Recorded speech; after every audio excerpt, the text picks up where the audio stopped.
What are we going to do? We'll be sent to the spice mines of Kessel or smashed into who knows what. What's up, meta nerds? This video is going to be a complete breakdown of the spice capital of the galaxy, Kessel. This will be everything in canon, and I'll get a separate Legends version up soon, because Kessel is actually one of the most changed planets in the lore, even being changed up a bunch in just Legends. So to make it all coherent, let's get into the canon version of this infamous and crucial world.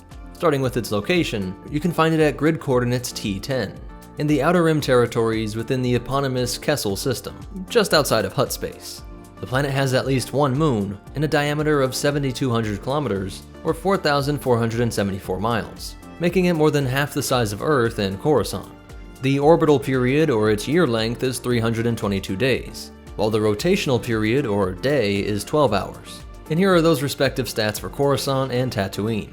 Its atmosphere ranged from mild tropical to being extremely hot, so much so that it was dangerous to a lot of the slave populations. Slaves sent there last a few months, maybe a year. And for Wookiees born in the forest, it's a death sentence.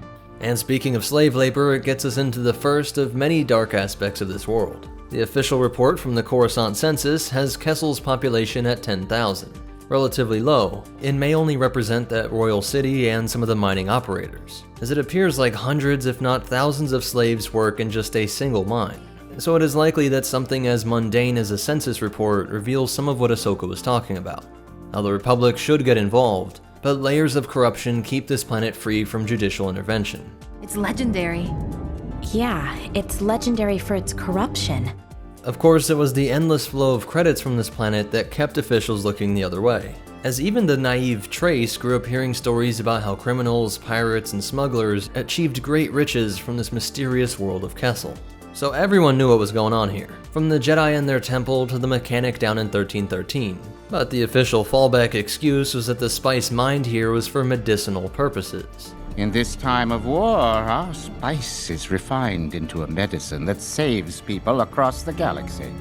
And this was technically true. If refined in the right way, it could act as a stimulant keeping people alive, or as a sedative to reduce pain. But that's also true for most illicit drugs. And of course, Bacta was by far the primary source of medical treatment in the galaxy, being the go-to everywhere from the battlefront to medical space stations. So everyone knew the truth that it was the dangerous drugs that were brokered through the Yaruba family to the Pike Syndicate. The Pikes were one of the most powerful crime syndicates out there, but their advantage was that their homeworld and base of operations, Obadiah, was located in the same Kessel sector. This world was known to have endless shipments of spice and credits coming and going, and so was a constant site of brazen pirate attacks. But at least this relative proximity made it a bit easier to patrol. And of course, just getting to the planet itself was particularly hazardous. The Acades Maelstrom. A series of navigation beacons were required to guide ships through the storm, which was a torrent of true horrors. Carbon bergs, size of planets crashing into each other. It's ionized gas, water vapor, possibly vacuum-breathing life forms swirling around the moor. Only way in or out is this channel. Constant friction lightning events, billions of carbon bergs and ice chunks, and most terrifyingly, the enormous Summa Verminoth. This tentacled beast descended on any ship that tried to take a shortcut through the Maelstrom, and just added to the mystery and lore surrounding the drug capital. If you did safely make it to planetside, you were met with two strikingly different hemispheres. The south was home to lush rainforests as far as the eye could see, providing excellent views, wildlife, and a mild climate. But nearly the entire northern hemisphere was devoted to mining spice, coaxium, Kesseline, and the Kessel stones. The Yaruba royal family is likely human, as most of the staff and guards are human, but their major domo Kanash Locke was a Twi'lek. Not much is known about the Yarubas, but they certainly were willing to sacrifice this world to earn as much credits as possible. It's unclear how long this royal family inhabited Kessel. There really aren't any ancient accounts of human settlers or anything like that, but ruling what provided nearly all of the galaxy's spice must have made them incredibly powerful. The Pikes seem to have exclusive rights to the sale of this raw spice, but we see for employment they also use the Zygerians. We see the Dockmaster as a Zygerian, whose people are notorious for running one of the longest operating, largest, and particularly cruel slave empires, and who were opposed by the Jedi since the time of the Old Republic. If we go down into one of these mines, we see just how many were subject to these horrible conditions. Those are not droids. They're people. These slaves were of all sorts of species, and even what looks like a child right here. In the back, there are some notable giant spider mining droids, and they had the loader droids that actually pack on the big crates of unrefined spice into ships. Though this flat plate on their back seems like it could fold down and work like the organic slaves, carrying these bucket-sized loads on their back. And then we also see these large platforms for bringing up massive equipment and enormous hauls of spice, but most of the transporting of this spice is in these buckets, that we see on the backs of slaves and being brought up these intimidating steps. It's hard to tell, but it seems to be around 500 feet tall, something like a 50-story building or 200 steps, and honestly I think that's underestimating it. During the Imperial Era, it seems like the spread of these mining sites increased, as the surface becomes even more noxious. When you break Kessel stone to extract the spice, there are pockets of poisonous gas that are released into the atmosphere, sometimes just enough to make you woozy, but presumably if there was too much, it could kill some of these organic slaves. And then there was also the refinement of Kesseline.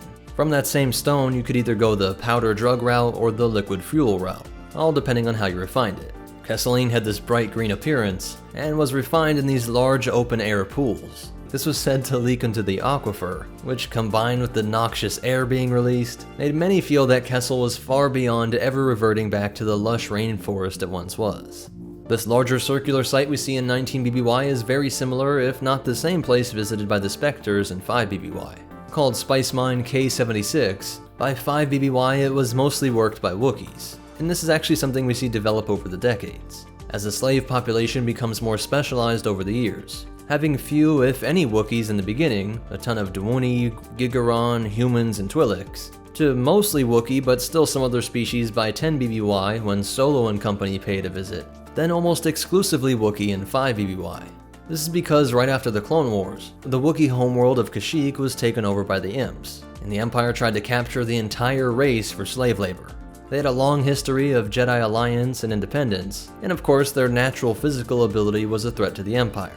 So by turning them into slaves, they killed two birds with one Kessel stone. Instead of becoming really powerful rebel allies, they were now really powerful slave workers. But I can't miss this opportunity to quickly tell you the story of this guy, a human slave, Tak. He was a con man from Coruscant, and he actually tried to rob Princess Yaruba when she was visiting the capital. He was captured, he received Kessel-style justice, and was thrown into the mines. We don't know much about this slave process, but the droid L3 gives us some very vague and ominous details. Director Tolside said our slaves should follow those guys to get clipped and tagged. What are they clipping? And there are these dedicated slave inspectors who look for physical signs of strength or weakness. With this Pike Run mine, we see that it's cut differently, more squared than the large circle of 76. It does seem like the Pikes are in full control of this mine, and so I wouldn't put it past Maul's Crimson Dawn to just take out King Yaruba, literally cutting out the middleman. When the Empire rose, they likely would have let the criminals stay in control of this infamous world, while still keeping a close eye on it. Much like they did with the Hutts, keeping the criminals in direct control of the underworld, but making sure the crime bosses knew that their reign was only on the permission of the Emperor. And because of so many natural restrictions to this world, those narrow passes made it very easy to blockade all of the exits from Kessel. With this station, we see how so many were kept in the control by so few. This one center could control the mine via a wide array of droids, ubiquitous surveillance equipment, and guards stationed throughout with disabling stun weapons. The droids too were kept in their own form of slavery via restraining bolts. When these were removed and the droids received some motivation from L3, all Kessel broke loose. A side note here is that the mines of Kessel were so universally feared that the word became synonymous with hell, with phrases like I just used, and the equivalent to damned being Kesseled. For instance, you would say the voyage was Kesseled from the start. And we even get a hint at some of this with C-3PO. What are we going to do? We'll be sent to the spice mines of Kessel or smashed into who knows what. So even the fate of droids on Kessel sent chills down the circuits of droids everywhere. Now there are some other very interesting details from this particular mine. We see that one of the rarest fuels in the galaxy, coaxium, is also mined here. This hyperfuel could be used to line hyperdrives and actually initiate that interdimensional transition. Or if it was used as regular fuel, it was so potent that a tiny amount could fuel whole fleets, and a single drop could output enormous power via a ship's standard engines. This was kept behind a large vault and worth an incredible amount of credits. We also see some of the defenses there, many guns ranging from the power output of an E-Web to something similar to the P-towers we saw on Hoth, all encircling the opening of the mine. And we saw that when Kira threw those explosives, it set off a chain reaction, either igniting some of the Kesseline, the Tabana gas reserves for those weapons, or both. And also, if you look close, everything is coated in this yellowish powder, produced in the mining of the Kessel stone, and it coats everything from the equipment to the people. Just about everything has this yellow layer on it.